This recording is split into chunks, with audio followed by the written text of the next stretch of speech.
Podcast. Nuestra gente, historias para contar. Un podcast dedicado a las experiencias de vida narradas por sus protagonistas. Podcast. Escúchenos y pase la voz. Podcast.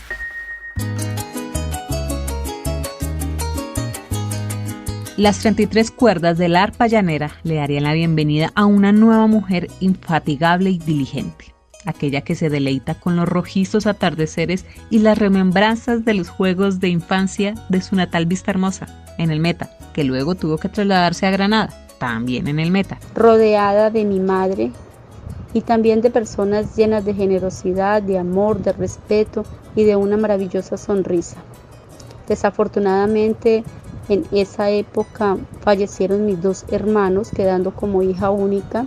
También se dio el contexto de la desaparición de mi padre, dejando así a mi madre con la responsabilidad de ser también padre. La protagonista de esta historia es Ludirlena Pérez Carvajal, una mujer que ha enfrentado amenazas de muerte por su labor de defensa de los derechos de las víctimas de violencia sexual. Esta lucha incansable la hizo merecedora del Premio Mujer CAFAM 2019. Poco a poco la vida me fue cambiando. A mis 16 años vi de frente lo que era el conflicto armado.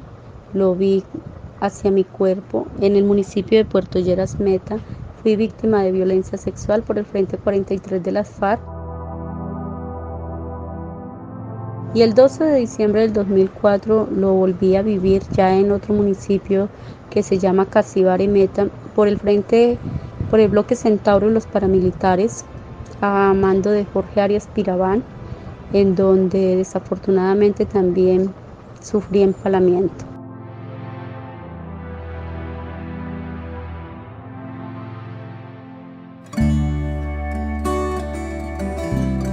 Lo importante de esta historia no es lo que yo haya tenido que vivir. Hago énfasis en esto porque ha sido lo que me dio fuerzas para avanzar y me hizo fuerte. Poco a poco fui construyendo una idea errada de lo que me había sucedido y asimismo me culpé durante mucho tiempo por lo sucedido, por tener que dar explicaciones y por tener que ver de frente al mundo. Un día escucho a través de la radio a una mujer que invitaba a que denunciáramos el hecho de violencia sexual y esto fue un éxtasis para mi vida. Esta voz de esta mujer que incluso tal vez nunca podré distinguir ni podré darle las gracias personalmente, me salvó la vida. Y fue un éxtasis para mi vida, dado que entendí que yo no era la única que había vivido este hecho y que necesitaba levantarme de ese lodo cenagoso. Hice 3 intentos de suicidio, no lo hablo con orgullo, sino lo hablo para que también se comprenda un poco el contexto en el cual las mujeres, hombres, niños, niñas, adolescentes que viven este flagelo recurren a silenciar incluso su misma voz y a querer mejor partir de este mundo sin tener que dar ninguna explicación ni tampoco sentir el dolor que nos queda. Ella, quien también es delegada por el hecho victimizante de violencia sexual ante la Mesa Nacional de Participación Efectiva de las Víctimas, quien ha escuchado a miles y miles de mujeres que han pasado por los mismos infortunios y que comprendieron que ellas no eran culpables de nada, de absolutamente nada, y sí debían perdonarse a sí mismas. El acompañamiento psicosocial fue muy importante a raíz de las psicoterapias recibidas por las organizaciones a las cuales estuve adscrita. Asimismo, iniciamos un proceso de perdón y reconciliación para poder avanzar. Tuve que perdonarme a sí misma, tuve que entender que no era culpable. Pude avanzar el día que solté esa carga y dejé de darle a mi victimario la importancia que siempre le había dado y esa parte en mi corazón y en mi vida, porque a pesar de que lo odiaba, siempre lo recordaba y siempre mantenía viva la imagen de esta persona. Cuando ya comienzo este proceso, entonces me doy cuenta que he podido liberar para poder recibir la reconciliación que necesitaba para con mi familia, la sociedad, con el Estado y con todo aquello que en algún momento también creí culpable de lo que un día me había sucedido. El motivo más importante para salir adelante es la misma resiliencia que he encontrado a través del dolor. Es importante saber que aunque fue muy difícil lo que un día viví, también es importante que mi voz sea escuchada y se transcriba de una manera diferente para que comencemos a incidir en las políticas públicas para mujeres.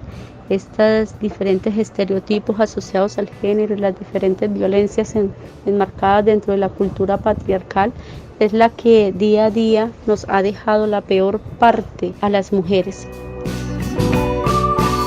Más de una década de trabajo no se improvisa, y menos cuando se ha podido aprender al detalle sobre las políticas públicas para las mujeres víctimas del conflicto armado, sobre las técnicas de diálogo para transformar realidades, sobre sus derechos y sus miedos, sus demonios, sus perdones y sus culpas. El trabajo que he venido realizando a nivel nacional ha podido posicionar a la organización que represento, Gestionando Paz, en una de las organizaciones que ha realizado un amplio trabajo con sobrevivientes de violencia sexual y los hijos del hecho.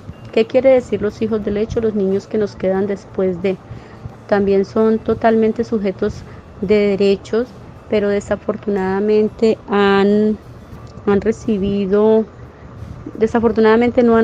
el acompañamiento que se requiere para con ellos, y nosotras, sin un adecuado acompañamiento psicosocial, lo que hemos convertido de ellos son abusadores.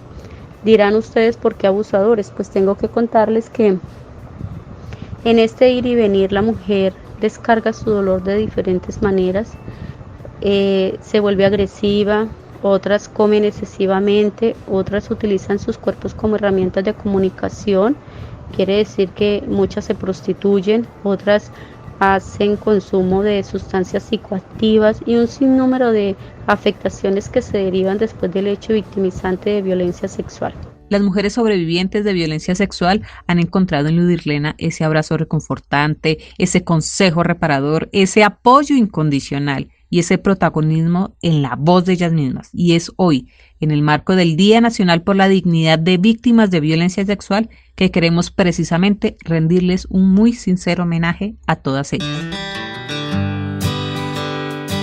Manifestando que en ocasiones se han sentido utilizadas por la misma institución y que ésta realmente no ha sido veedora de sus derechos. Hemos logrado salir de lo territorial a lo nacional, y ha sido desde el acompañamiento personal, desde lo que hacemos desde el territorio y desde los esfuerzos organizativos. También es importante resaltar las plataformas en red que vienen acompañando nuestro proceso, como la Red de Mujeres Nodo Caldas y a nivel nacional, como lo es la campaña No es hora de callar, asimismo Mujeres Víctimas y Profesionales, pero también es una fecha importante para decirle a Colombia y al mundo entero que es una realidad las víctimas de violencia sexual, que nuestros cuerpos han sido utilizados como territorios de conquista y botines de guerra.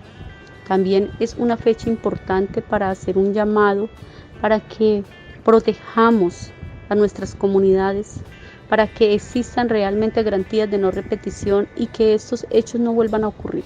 Es triste y lamentable ver que seguimos siendo revictimizadas, que nuestros cuerpos siguen siendo utilizados, que nuestras familias siguen siendo amenazadas y nuestros territorios aún se desangran por lo que día a día sucede. También el 25 de mayo es un espacio muy importante para que conjuntamente replanteemos la postura de una reparación integral, pero que ésta sea desde la voz de las mujeres, que ésta sea desde el sentir territorial y no desde las oficinas de los ministros o de los diferentes funcionarios a nivel nacional. La fundadora de la Asociación de Mujeres Víctimas del Conflicto Armado en Colombia, Gestionando Paz, sabe que el empoderamiento de la mujer que exige sus derechos no descansa hasta encontrar equidad y garantías de verdad, justicia, reparación y no repetición. Unidos podremos lograr transformaciones, unidos podemos generar garantías y acciones conjuntas para decir basta. Basta de seguir viendo los cuerpos mutilados, violentados sexualmente y seguir dañando vidas por utilizar los cuerpos de las mujeres como botines de guerra.